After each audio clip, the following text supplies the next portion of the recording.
Welcome, adventurers. Are you tired of complicated combat mechanics, flanking, fear, feats, numbers, addition, math? Do you just want to be good all the time, automatically, no matter what? Well then, my friend, you want to be a fighter.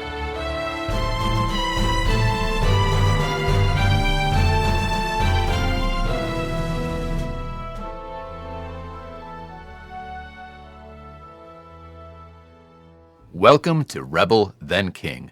Today, we discuss the only true experts of the battlefield, the fighter. Fighters use either dexterity or strength as their key ability score, and this is basically so you can be either a ranged or melee fighter. They are experts in martial weapons and are proficient in all kinds of armor, and they have 10 hit points per level. Wow, that is a build for combat. They are trained into a number of skills equal to 3 plus their intelligence modifier. There are no subclasses for the fighter. None. They just pick up feats.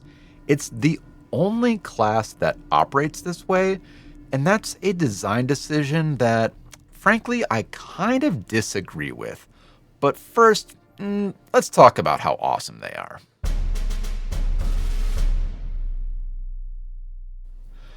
Okay, again, you heard that right. They are experts, not trained, expert in martial weapons. This means that at level 1, they're probably going to have a +9 to hit, and they will be the most accurate members of your party. Unless you have a gunslinger, I suppose. Kind of forgot about that. This often brings up the question, is the fighter overpowered? And honestly, I kind of think, yeah, they are. It's a little unfair. But they do have some disadvantages too, because Pathfinder is, if anything, a really well-designed and balanced system. With every give, there is going to be a little bit of take. So many other classes have to put in some extra work like combat mechanics like flanking in order to improve their accuracy. But a fighter is just amazing at it automatically, and I think that is a little bit unfair. I guess since fighters don't add any extra damage to their strikes, that maybe does even things out a bit, I suppose. So without subclasses, how do you build out a fighter? Well, you do so with feats. They basically get feats instead of subclass options. I usually start by deciding, am I going to be melee or ranged? And if I'm going to be melee, I go all in on strength. Then you pick your feats. So this could be power attack, which is a great option for dealing maximum damage, usually with a pretty big weapon. You could go with double slice to be sort of the more like two-handed agile warrior, or maybe Everstand stance to be a little bit more sword and board defensive. All great options. And you keep picking up feats. You keep picking up feats as you level up. The thing to watch out for here is picking feats, not fights, that work well with each other. For example, don't use power attack with your big two-handed weapon and then pick up dueling parry, which literally requires you to hold a one-handed agile weapon. Those two feats don't work well with each other. And I know that sounds obvious in that example, but it can be sort of hard to track as you start putting levels in between each of your feat choices. And yeah, I've seen fighters pick up feats that just don't make any sense with each other, so don't do that. Pick your fight feats well.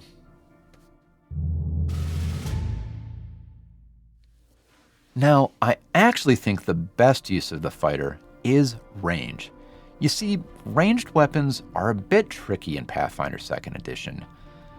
They don't apply any extra damage from their strength, save for a few. We'll get into those later.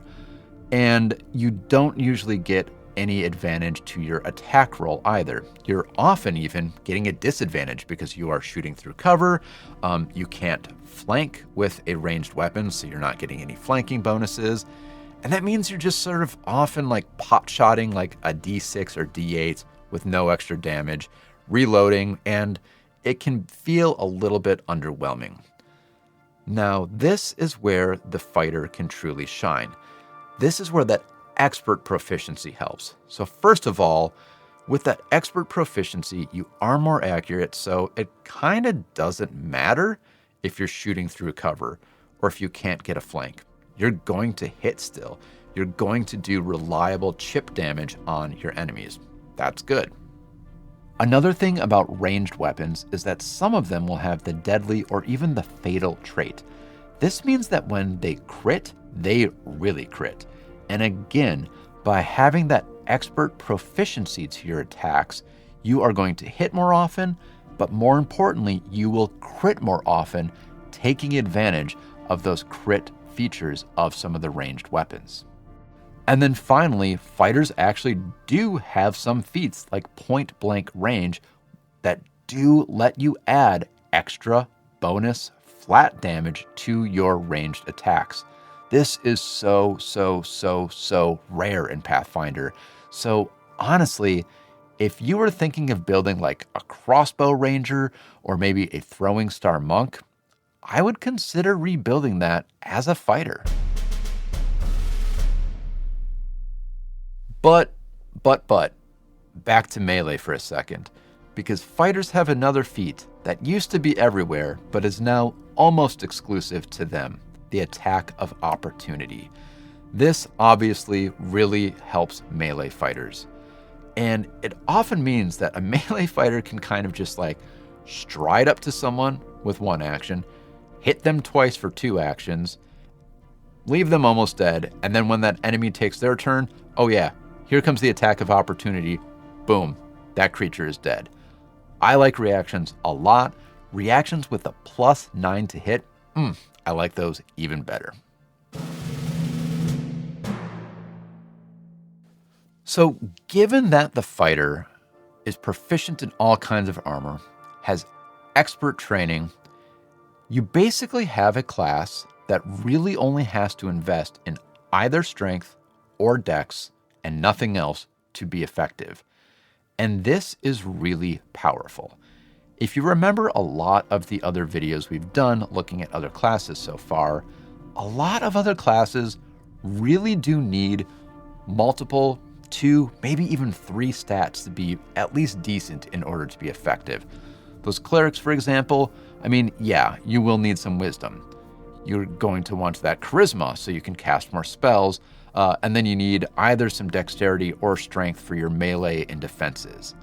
That's 3, maybe even 4 scores you are pretty much tied into taking, which really limits your options of anything else you might want to explore with your character. With fighters, you can just go +4 strength, and now I have just like carte blanche to do anything else I want. That is powerful. So what this means is you can basically be anything else you want to be while being a fighter. You can go all in on charisma and be the face of the party. You can go all in on wisdom and be a healer. You could go all in on intelligence and be a crafter. It's just so cool being able to have that complete flexibility and not being locked into a pretty narrow set of build choices. The flexibility of non-combat options, as well as the lack of distinct subclasses, is sort of a fundamentally different approach to building a character than, well, literally every other class in the game.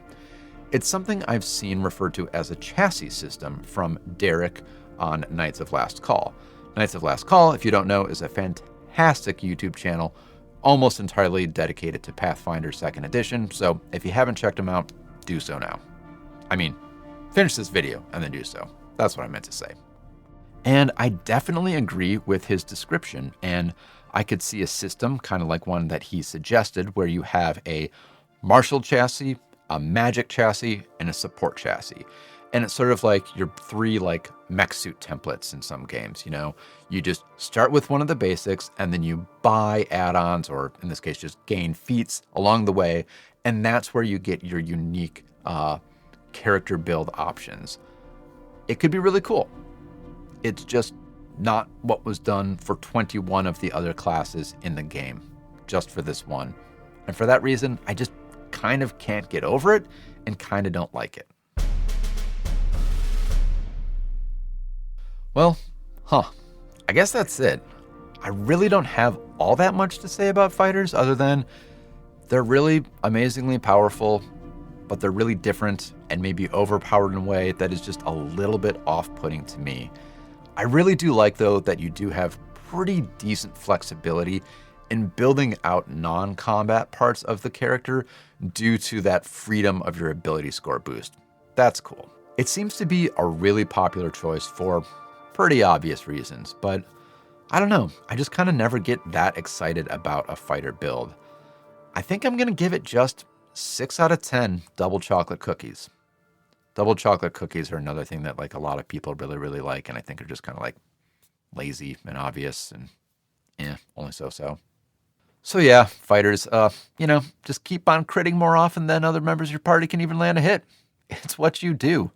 Remember, even though I think you're a little bit overpowered and maybe are from a different system and don't quite belong in this one, you're still probably the best member of your party.